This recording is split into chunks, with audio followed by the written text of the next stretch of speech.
Guys, just a quick note about this episode, and then we'll dive right in. Unfortunately, when we were doing this interview, we ran into a problem from a technology perspective, and we went to plan B, which was Zoom, and everything seemed to be fine. And unfortunately, the recording got corrupt. Now, how did we get the audio? That's the interesting part. I have a transcription service that runs on top of my meetings. And so utilizing my Zoom license, I was able to get perfect audio, even though Zoom gave me a bad audio and a bad video. They couldn't help me. They couldn't figure it out. Didn't know what the issue was. But we were able to save this amazing interview, but it's audio only. So you won't get to see my guest, Patty DeNucci, and see her beautiful smiling face on video. If you happen to get the podcast on YouTube, you'll be disappointed because we'll just have the audio version up there. But Patty is committed to come back to do this again so that we can have a follow-up episode. She and I are good friends. She's an amazing person. We've got lots to talk about. And so I hope you enjoy this audio-only version of the Ripple Effect podcast with my friend and just amazing conversationalist, Patty DeNucci. Guys, I'm super excited to introduce you to Patty DeNucci. Patty is someone that I have long admired. She and I met years ago. I don't know what she does, but somehow she has a magic formula that makes her age in reverse. Me, not so much, but she is a well-known author of 2 books. The Intentional Networker, More Than Just Talk is her latest book. We're going to dive into both of those because it is a topic is near and dear to my heart. But she is one of these entrepreneurs that really has it all figured out. She knows how to build authentic connection, knows how to take conversations to the next level, and is just such an inspirational person. I'm so grateful to know her and to call her a friend, and I can't wait for you to meet her as well. So let's dive right in.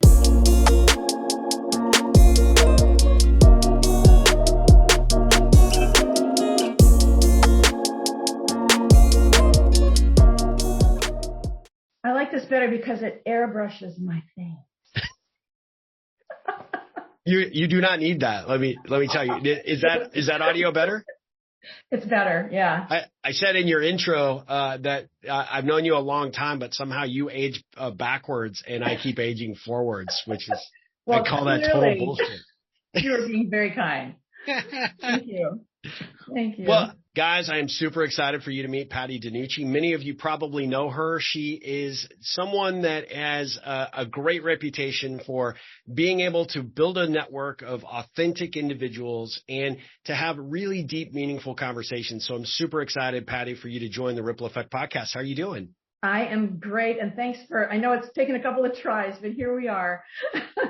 Not a problem. We finally made it, which is you are worth the wait. I know we've talked about this for a couple of months, but you're in demand because you have a new book that just came out that we'll talk about. And I know that you've got, speaking and, workshop opportunities that you've been pursuing. And so I'm just grateful that you made the time because I know you are, time is a premium for you right now. It is for all of us. It's for you and for your listeners. And I just really appreciate everybody's time. Absolutely. Well, I'm excited because, and I kind of told you this before we hit record, but this is just a conversation amongst friends because we've been friends for a very long time, even though we may not hang out all the time or see each other. What I have always found is that you have been somebody that is always open to taking a call, having a conversation, really diving into a topic, and really always been there to support me in so many ways. And I want to start off by thanking you for that because you are someone that has always been authentic. You've always been willing to contribute and add value when and where you can. And if it's not something that you directly have experience in, you've always been open to, hey, let me open my network, right? And sure. You wrote a book about intentional networking, and you are an expert at that. So yeah. I just want to thank you for that. I'm a continual student. I am, we all are. The teacher works on what she needs to learn. Absolutely. And boy, I tell you what, every day I learn something new. And I also see good examples and bad examples. So you try to learn from the ones that are the bad examples. Absolutely. Yeah. So you can not make those same mistakes for sure. Well, give my audience, if they don't already know you, just a little sense. I'm a big believer in kind of origin stories, how Patty DeNucci became the great, awesome woman that she is before us today. Give us a little sense of your background and your upbringing and then sort of what led you down this path. Oh, great. Well, this is always fun to talk about. I grew up in a mining town, an iron mining town. in northern Minnesota. If you've seen the movie Field of Dreams, which I have to be careful now because a lot of the younger ones just in my audiences just kind of give me that look like I've never heard of that movie. Oh, that's just sad. If you watch the movie Field of Dreams, it's where Ray Kinsella and the other character, Kevin Costner and what's his name? Robert Earl Jones, where they go to find Moonlight Graham, who was a baseball player who became a doctor. Oh. Doc Graham. And Doc Graham was a real person. Part of that story is true. Yeah. And Doc Graham is a real person. He gave my older sisters their polio shots. I came along. I was the last of the litter. He had retired by the time I came along. So that's the claim to fame. Wow. And the town next to it, Hibbing, where I was born, is where Bob Dylan's from. And he and I had the same music teacher. Clearly. Oh, that's awesome. Stick with me. So those are two little pieces of trivia. But my grandfather and my dad were the local Chevrolet dealers. Okay. And they literally built and grew and sustained their business one conversation at a time. And it just dawned on me probably 20 years ago that it's all about it really is conversations and connections and being a real person. People laugh at me when I say I don't have a CRM. I don't use a CRM software. I just contact people and talk to them. Yeah. And that's how I keep my business going and book sales going. Other trivia about me. Let's see. I was the valedictorian of my high school class of 116 students. That's awesome. That still baffles me. I was an A student, but there were plenty of smart people in my class. I went to a little school in Wisconsin called UW Stout, had a blast there. My best friend from back home was my roommate, and we just tore it up for 4 years. And then I moved to Texas. I followed a boy to Texas, and that boy is long gone, but I'm very grateful to him for bringing me here. That's awesome. Worked in marketing communications, advertising and PR, had my little freelance talent bureau. And then the books started happening because people kept asking me the same questions over and over again about how is it that you're so good at networking? How is it that you know such cool people? And you keep your business pipeline full. How do you do that? And I got tired of going to coffee and telling the story one at a time. That didn't seem very efficient. So the books came along, and then the speaking came along to go with it. So that's the quick version of my path. I love it. You know, the thing that I've always been impressed by when I've seen you speak or you and I've gotten together one-on-one is how relatable you are, and you know how you have. I think that's probably from your upbringing, right? You know, the family environment that you had, like you said, what you learned from your dad and your uncle, the conversations that you know that there's value in being able to have those, and it's kind of a lost art, don't you think, at this point? And for the younger generation, it's something that they didn't grow up with or don't know. So there's greenfield opportunities for us both to be able to educate people on a different way to connect. But absolutely, what inspired you about that? Specifically diving into that concept. What inspired me there? Yeah. Well, I think, my dad and my grandfather were very gregarious. They were extroverts. And they, like half the time my dad wasn't even in the office. And I know this because my sisters and I, there wasn't really a choice. You had to go work for dad in the summer. And then you had to apply that money to college to pay for your own college. So it was like an indentured servitude, but it was a ton of fun. And dad was pretty flexible about, if you wanted the afternoon off to go do something, he was really flexible. But he was gone most of the time. He was out having coffee. He was out having lunch. He was at the golf course.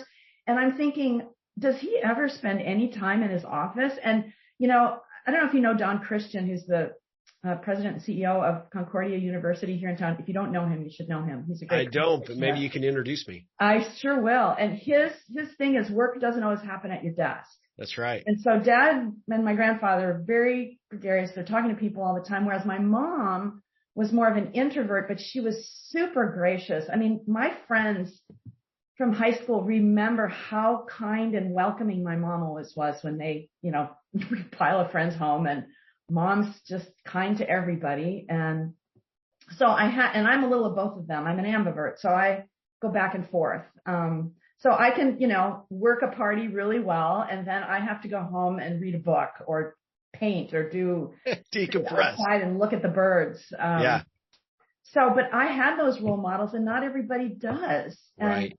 that's really concerning to me, because you start working on your social intelligence when you're 4. And you can continue growing that. Like when people tell me, oh, I'm an introvert, or I'm shy, I'm not good with people. And I call BS on that, because it's just a muscle. Yeah, absolutely. Yeah, it's a muscle. Well, and like you said, I mean, you and I are very similar. I remember you and I having lunch at Manuel's many years back, and you asking me specifically some questions about what excited me about entrepreneurship, why I was good at what I did. I had sold my company at that point, and it was just coming out with the ripple effect. And I told you, I said, one of the things that I think I was really good at was blending, right? Because I came up in an environment myself where wasn't a very welcoming or accommodating family environment. I was 10 years younger than my next closest sibling, so that meant all my siblings pretty much hated me because I was the baby of the family. But me too. Yeah. I know. I remember you telling me that, and the reality was that, my parents didn't have a really great relationship and great marriage. And so I was always trying to stay off everybody's radar, right? I was trying to blend into the background. And I remember thinking to myself when you and I got together, like, because of the questions, you're like, you can't do that. You have to get out. You have to figure out how to engage, because people need to know about your book and your work. And you were like helping me really navigate those waters, because you had gone through a kind of a similar approach. But I loved how you said ambivert, being able to go between the two and the skill set. And so I remember that was one of the first things I really appreciated about you, is like, hey, look, I can totally relate to you being shy and introverted, because I get that way too. But at the same time, when it's time to perform, it's time to perform. Yeah. And Steve, you are such a grateful person. I mean, how many nice things have you said about me since we got on this call? I really appreciate that. And gratitude is such an attractive trait. We were talking, I had a conversation salon at my home last night there were 16 of us, and we were talking about books. The theme was to bring a book that inspired you or has impacted you this year. And one of the books that I talked about, because one is not enough, so that has to be 2. One of them is a book called Don't Worry, Make Money by Richard Carlson, who wrote Don't Sweat the Small Stuff. Yeah. What I loved about the book is it wasn't about just money. It was about life and all the things that you can do to make life better for you, life better for your friends and your family and your relationships. And a big one was just being grateful to people, being gracious and grateful. Yeah. And you have really, oh my gosh, I mean, you've really taken off. I mean, you always were great at this. I think you didn't know it. Sometimes we have to have people on the outside point out what we're good at. I appreciate that very much. And it does help, for people that really aren't. And, like you said, I think everybody has it within them to figure out how to have a conversation, how to connect, how to engage another person. But if you don't have someone that's sort of encouraging you to do it, it becomes super intimidating. And so, that I want to talk about both of your books. Let's start with the first one, though, The Intentional Networker. When you brought that out, I mean, this has been a number of years. You and I brought our books out originally. Yeah. In fact, I went to my business bookshelf and I gave my autographed copy I linked it to somebody, and I need it back. So whoever has it out there, you need to bring me back my book. We have more. I have like 4. I ordered 4 more cartons, and only to discover that there were already 2 in the garage. So now I have 6 cartons. So you can have as many copies as you want, Steve. Well, who knows? After this podcast, I mean, they're going to fly off the shelves. So you're probably going to need to order more. But tell us about The Intentional Networker, and then we'll talk about more than just talk. So The Intentional Networker was my empty nest project. My son was getting ready to go off to college. And, you get to a point in life where you've accumulated some experience and some knowledge and some wisdom, which, someone last night defined wisdom as when you make a mistake and you learn from it. That's wisdom. I have a lot of that. Yeah.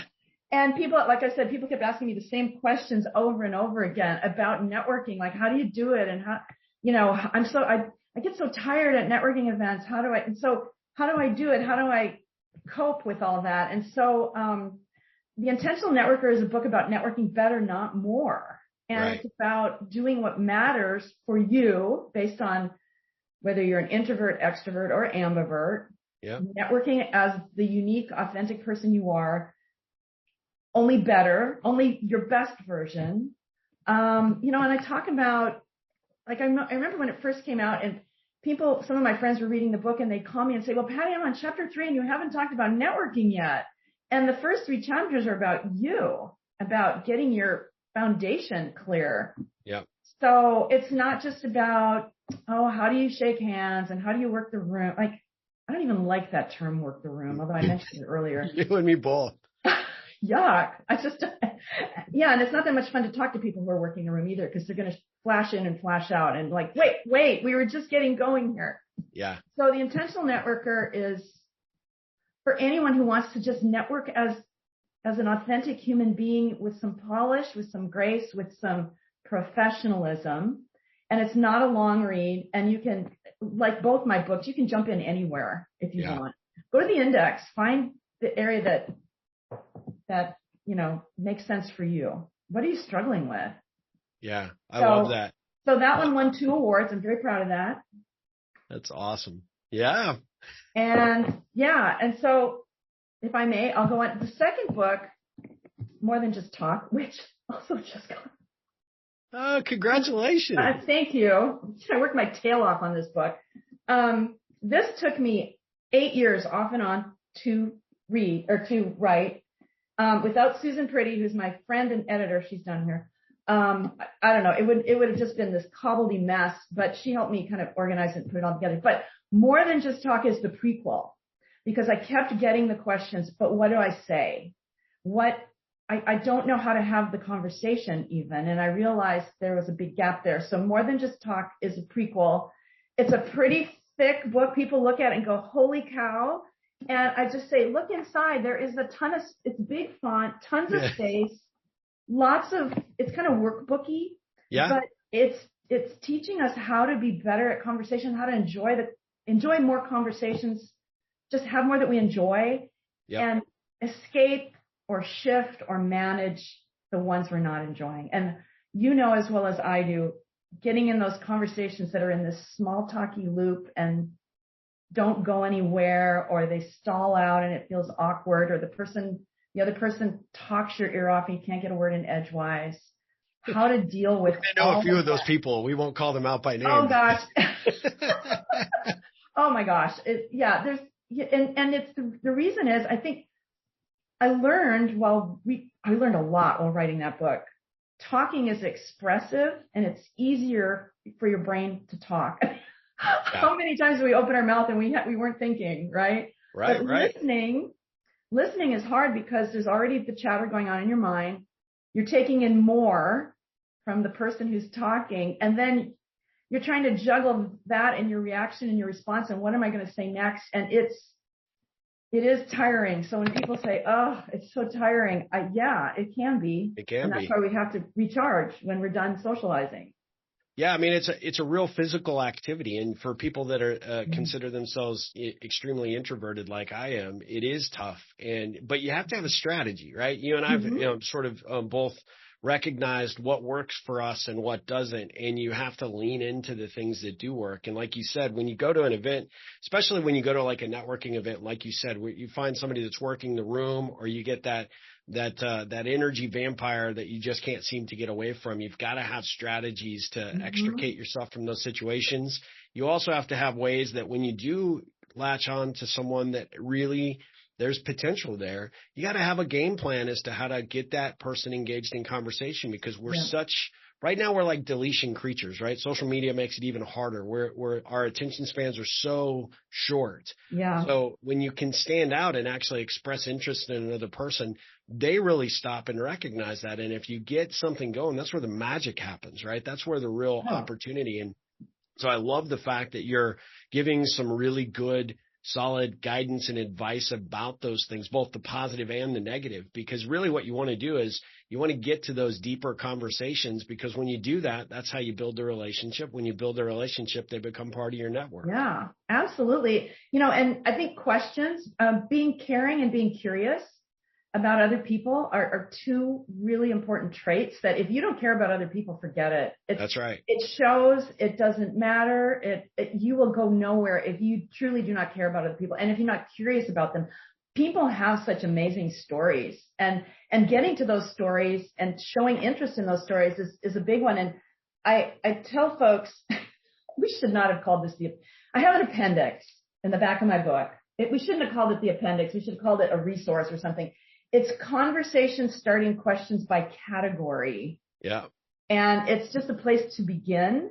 And I actually am giving that away as well as one of the chapters of the book for free on my website, intentionalnetworker.com. Those are 2 giveaways.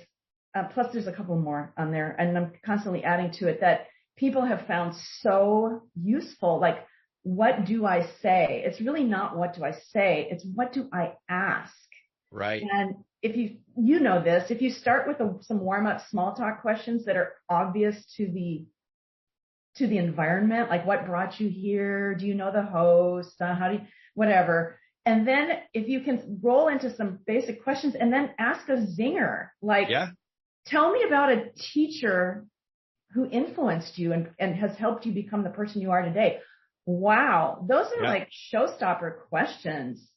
Yeah, I mean, you and I have a lot of similarities there because, I've got the ripple connection questions that are really geared for people to find that connection point, that thing that they can learn and identify. And I always tell people it's that it's those things that make that person really visible to you. It's not their job title. It's not their job responsibility. It's not even what brought them to an event. It's the fact that you can get inside of their head and their heart with the right question and the story that they end up telling.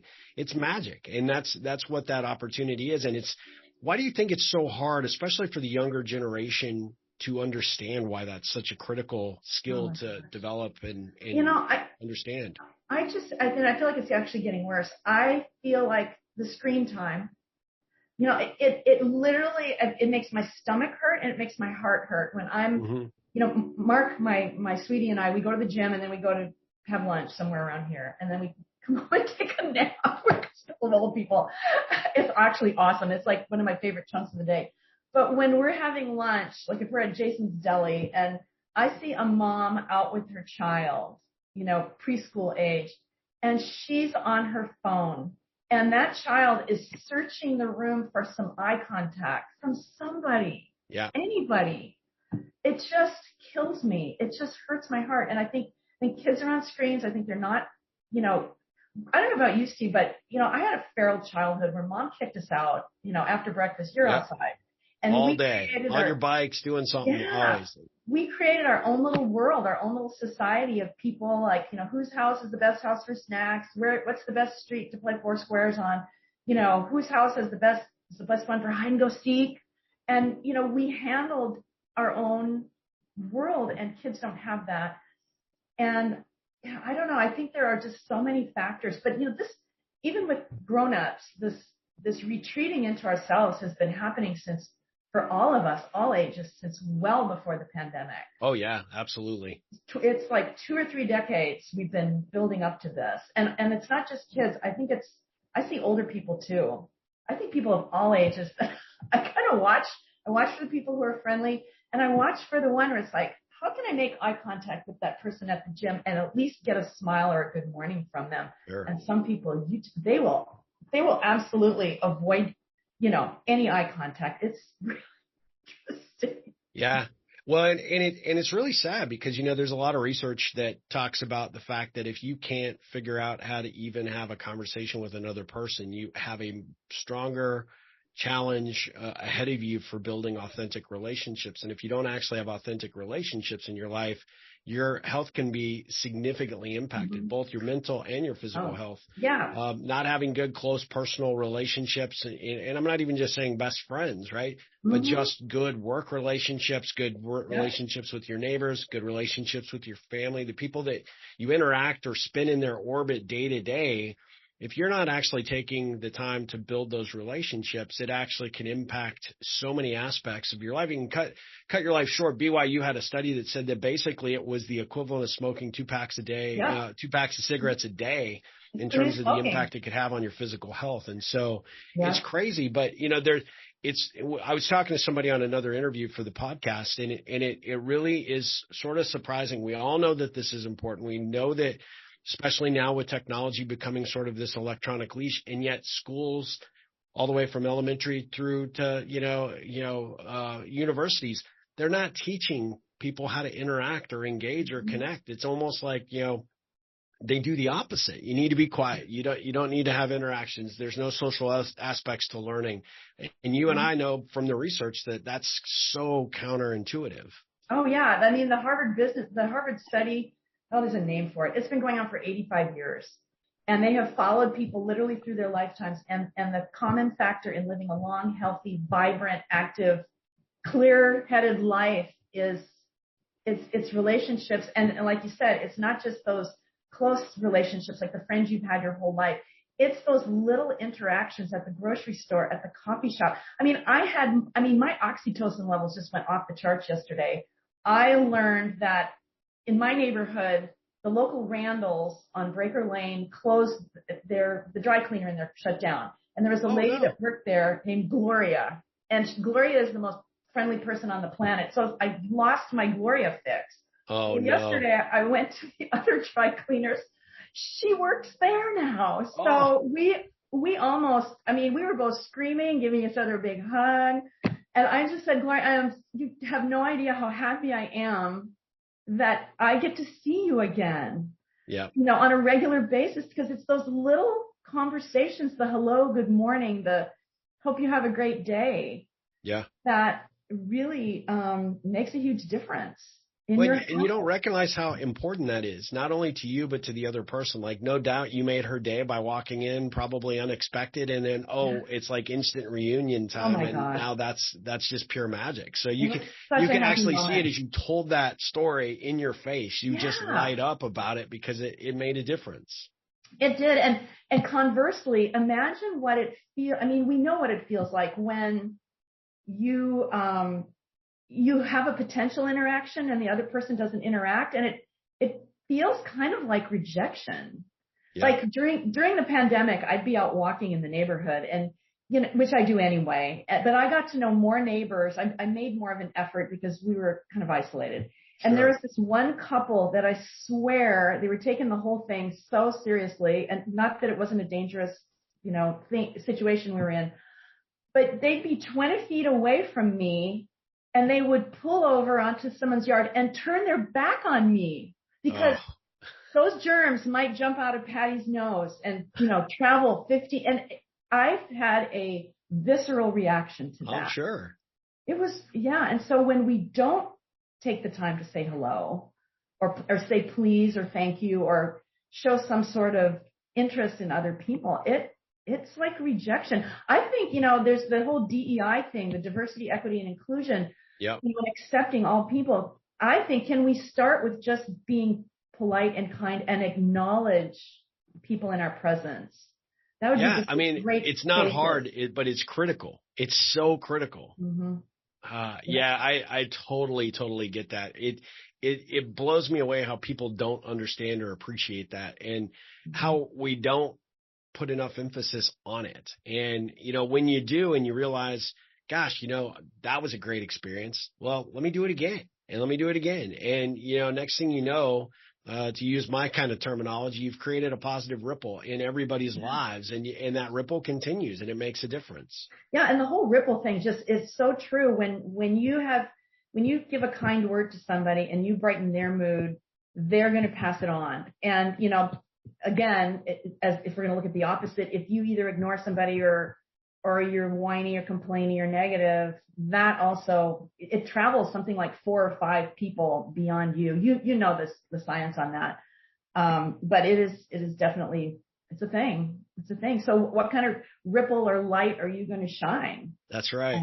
In the world. You know, I was thinking about one of the things that you and I talked about when Ryan, your son, went to TCU as the kicker, right? And you know, you were like, hey, he's trying to build his confidence. He's trying to get to take his kicking game to the next level. And I remember taking a page from your book, so to speak, and reaching out to a former Dallas Cowboy kicker who I think you guys ended up having, you know, some really good interactions with. Oh, yeah, he was Ryan's coach. If it was forget what his name, Chris Bonio. Yeah. He was the kicker and then the special teams coach for the Cowboys, and he was Ryan's coach. I drove him up to Dallas many times. What a nice guy. Too. By the way, he was like a elementary school teacher on the side. Yep. Just a super nice guy. Yeah, no, you know, and talking about relationships, I mean, Ryan made so many like deep lifelong friends at TCU, which Wall Street Journal named as one of the top 5 party schools in the country, which gave me kind of a laugh. But Ryan has made such good friends. His wedding, he got married this year, and his wedding was so packed with love and friends and people. And then once in a while, I'll get a text from Paul telling me how he's getting so many great comments about, the vendors and the city council people and all that, the development people, on how Ryan is doing such a good job with his personality and relationships and how he deals with people. And boy, that couldn't make me more proud. Absolutely. Yeah. Well, yeah, I guess the reason I bring it up is one of the things that I remember Chris coming back to me and saying how much he just enjoyed your son, right? Yeah. I know the first time was like, there was, oh my gosh, this is an NFL kicker. I can learn so much from him, a little bit of an awe because you're a Dallas Cowboy and whatnot. But the thing that I remember Chris sharing with me was how equipped he was to have a conversation. I'm like, well, get to know the mom. You'll see exactly why. So, I mean, you did a really good job, and clearly that's continued to pay off for him in his career. So, and that whole thing circles back to the role we have as parents. Yeah. And it can be whether you've got an infant or whether you've got an adult child. Our role as parents, we are setting the mood. We are the role models, the mentors, the guides that help our kids learn manners and help us learn how to interact and to be friendly and to be good listeners. Yeah.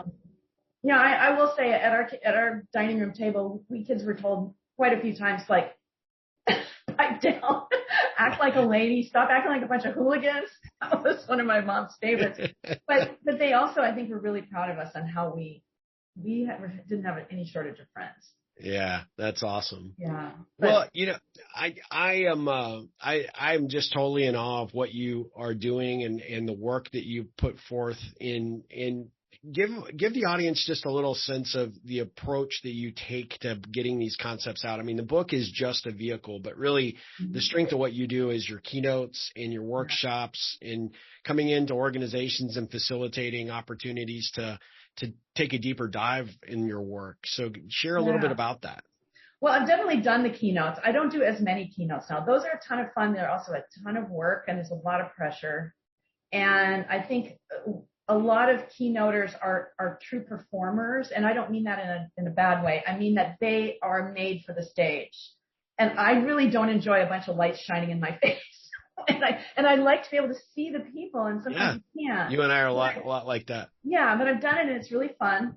I'm really more into workshops and working. Like, I have 2 or 3 potential clients coming up where, interestingly, they want me to share tips and strategies and ways for them to interact more with clients. It's for client-facing employees who tend to want to be on their computers all day, because they are the digital natives that grew up on computers, and they think, oh, everything can be done. We can have our social media and our CRM, and that takes care of everything. And the boss is going, take the client to lunch already. Yeah, have a conversation. I don't know. There's a novel concept. Yeah, I'll happily take someone to lunch, please. Yeah. So it's the books, it's the workshops, it's.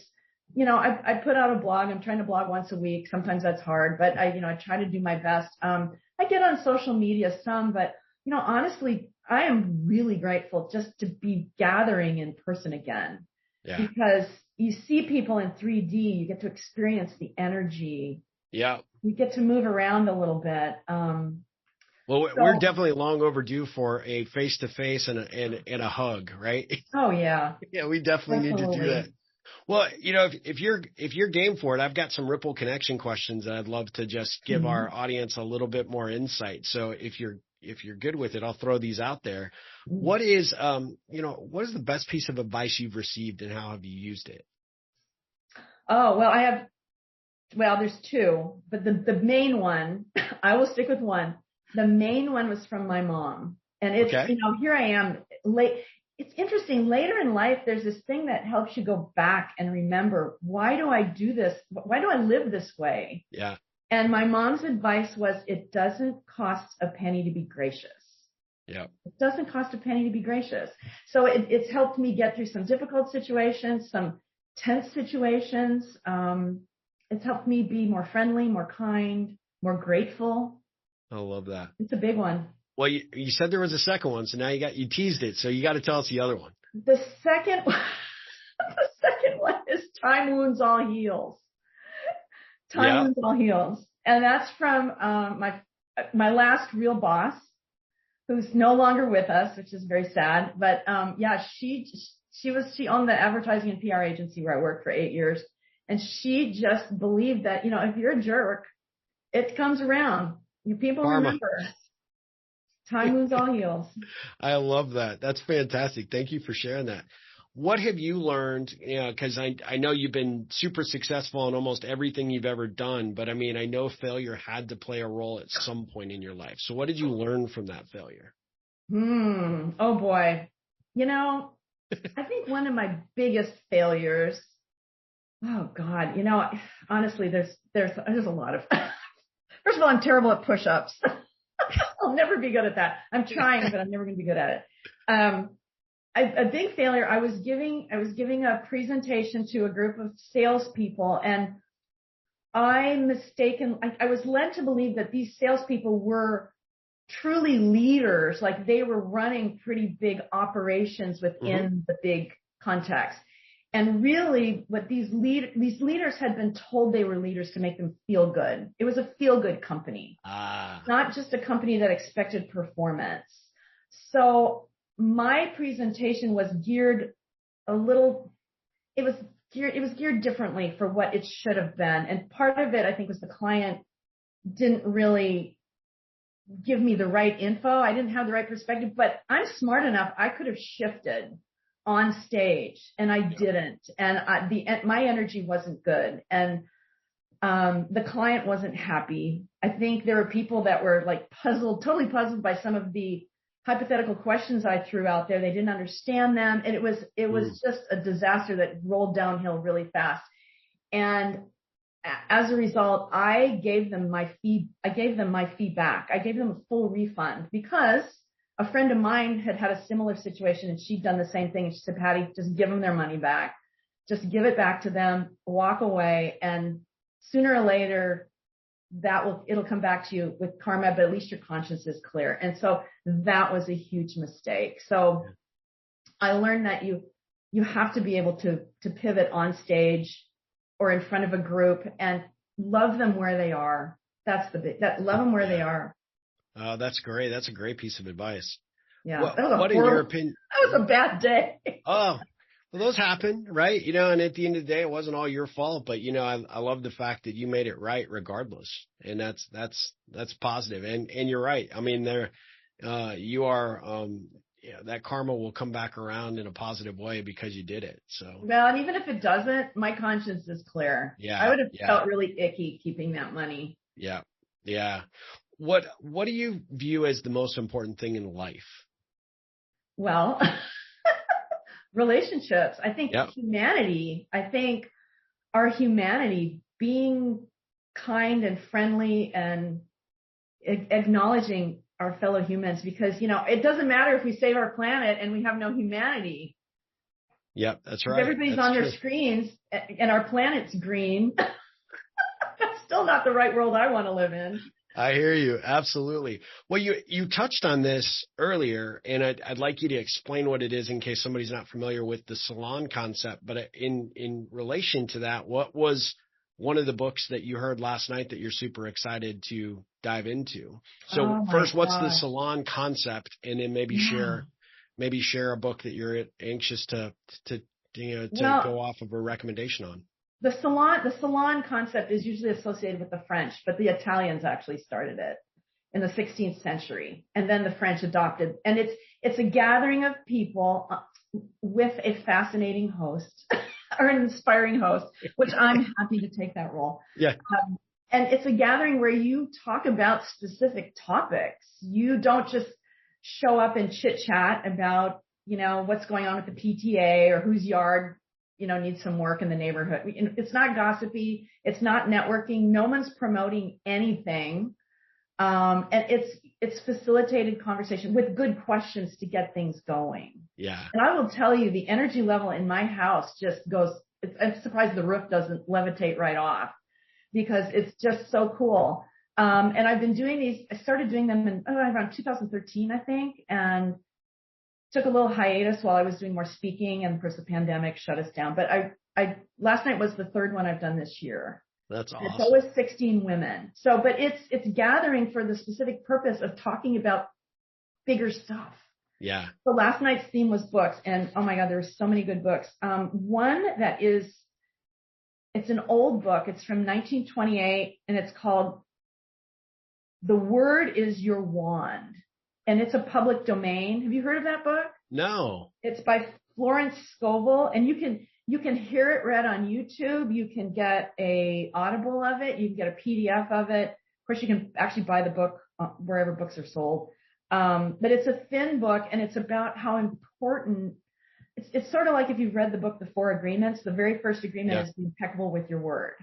Yeah. The things that come out of our mouth matter. The things we're thinking in our heads matter. And so the woman that brought that book and talked about it said she literally listened to that book every day for 30 days, which I'm not that focused or I could do that, but I understand why. It's a short book. It's full of amazing advice, and I am going to get myself a copy. I love it. Yeah, no, I'm going to check it out as well, for sure. The Word is Your Wand. Yeah. And there's so many books from those early 1900s that are free, Viktor Frankl, Life, Search for Meaning, and there's so many. There's some wise people that started popping into the scene back in the 1920s. Yeah. Without question. And like you said, those assets in a lot of respects are freely accessible to us. Absolutely. And there's so many lessons that you can apply. It doesn't matter, how, tech infused we are today, how you treat people, how you show up, how you stick to your word, how authentic you are, how committed you are to making a difference in the world. Those things, those are principles that matter. And we need to, all strive to do more of it. Right. Absolutely. So, last two questions. Well, I'm going to ask you one more question, and I'll give you my last two. But what does the next 5 years look like for Patty DeNucci? Ooh, next 5 years are going to be me enjoying spreading the word about, what's in my books. Doing, like last night, as people were leaving, like, please keep doing these. Don't stop like you did last time. So there's clearly a need for people to really connect. And, so your work is important too. Just doing more of the same. I've kind of gotten back into painting. Like my book cover this is literally some of my abstract. I love it. Around. You're very, very talented. Very talented. Thank you. I'm just using the gifts that I've always had. Yeah. I think that's a huge piece of advice for people who are getting up in the years, and return back to if you've given up on something you used to be really good at, go back to that. Be yourself. That is a big one. Just being Patty is what I'm going to be doing. I love it. I love it. You should have that printed on a t-shirt. That would be interesting. That would be good. I love that. I mean, certainly you might get the eye of that person that doesn't want to, make eye contact with you at the gym. I mean, maybe. Might be the conversation starter you're looking for. Who knows? Yeah. But, well, let me ask you, because, the whole concept and I really fully believe this, our relationship over the years has really, it's grown into a genuine appreciation, at least on my part, for what you do and how you do it. And I really consider you a friend, and I'm so grateful for the ripple of you being put in my life. But what does the ripple effect mean to you? Well, I think it's like what we talked about earlier. What we're thinking up here, what's coming out of our mouth, our body language, our presence in the world creates a ripple, positive or negative, or neutral, like nothing, which is kind of a negative, if you ask me. I mean, I just really pay attention, and I am sensitive to other people's energy. And I know I'm not supposed to be responsible for other people's feelings, or, I'm only supposed to be worried about me, but it's impactful how we show up in the world.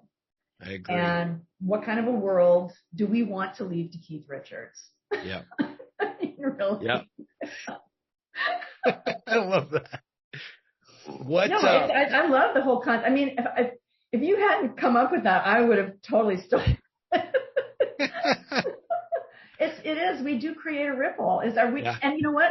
As we get older, and it doesn't have to be, you don't have to be my age, and I'm not really that old, but you know, I remember being in my 30s and 40s and looking back on you know how they tell you, look back on your year and what kind of an impact did you make?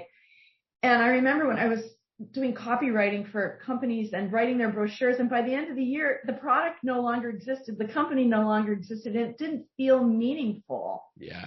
And I didn't feel like I was making any kind of a difference. I was bringing in a paycheck, of course, but I didn't feel like I was making a difference. And as I got older, that became more important. And then the empty nest thing, once your kids are out the door, you know, if you've launched them, what's next? Yeah, exactly. Yeah. Well, I love the fact that you are carrying that forward and creating even more positive ripples out there in the world through your work and through the, you know, the efforts in spreading the good word about, you know, what you do and how to help people engage in a more authentic way. I think you're tremendous at it, and a great inspirational person to do it. Right. So I love that. So my last question is, what ripple can I be looking to create for you? I think, you know, I know you have your own book, which is a wonderful book. And we were talking about the concept of your 8-minute ripple. Like one of the gals that was here last night is a neuroscientist. Oh, really? And we were talking about what's with the 8 minutes. And like, we have to talk about this. And I should talk to you about it because you came up with it. We thought it was sort of like having something priced at $7.99 where it's less than $10. It's more than $5. But you want to know the truth? It's 8 is the symbol of infinity. And if you show up as an authentic approach to actually connect, the possibilities are infinite, right? But if you go about and network like everybody else does, which we know a lot of really bad networkers, right? Where it's, so what do you do? Or, you know, the overused questions that don't do anything but, you know, have surface connection. When you can actually leverage the power of a question to get to know somebody in 8 minutes, it's amazing how deep you can go. Oh, we hadn't even thought of that. We hadn't even thought of that metaphor. And you know, we were a pretty metaphorical bunch last night, but we hadn't thought of that. So I love that even more. Love it. And the fact that there's many metaphors, I think is great. So the ripple, just, you know, I think just if we keep doing the work we're doing and know that there are many different people that are doing it in ways like, my computer right now is stacked on top of a couple of books. One's called The Art of Gathering by Priya Parker, which is a great book. I just finished that book. It's a really good one. Yeah, it's a great one. And Friendship by Lydia Denworth. And, you know, I've read a lot of these books. I've skimmed a lot of them, but we have to just keep doing our work. And if people want another option, you know, like I tell people about, when is your next 8-minute ripple effect, you know, event? Yeah, we do them monthly. So we need to get you in the pond, right? The pond is where we created this free community for people to come and gather and get engaged in the concept. And we do free events like the 8-minute ripple. We now just have moved them online. I want to do a free one, a in-person one.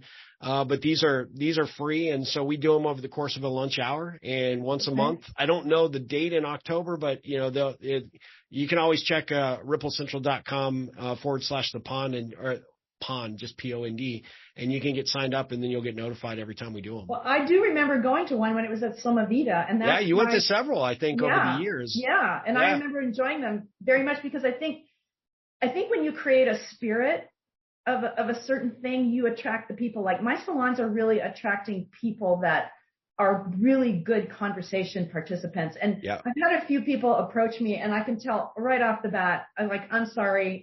Yeah. You're not our people. Sorry. I mean, I don't say that. I just don't pay attention to those. Well, you know, it's slide away. Yeah. You have to kind of do that because you know, life is too short to be stuck in a really bad conversation. Yeah. And I don't care what age you are. I mean, it's adults. It tends to be I don't care what color you are. I don't care what you do for a living. I don't care how impressive you are. But if you're someone that is not exuding the spirit of what we're trying to create and expand, then there'll be another networking event you can go to that you'll be better suited for. Where all your credentials, that's exactly matter. Right.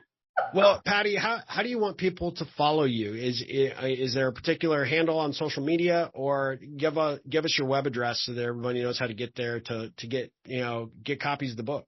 Well, I'm on LinkedIn, Patty DeNucci on LinkedIn. Send me a note. Don't just send me a link. Tell me why you want to be connected to me. And then, of course, intentionalnetworker.com this is the first time I've ever used a pop-up, but a pop-up is going to come up, and just fill it out. At the very least, you're going to get access to all my freebies, including those conversation starting questions that everybody's interested in, and a free chapter from both my books and a couple of other things.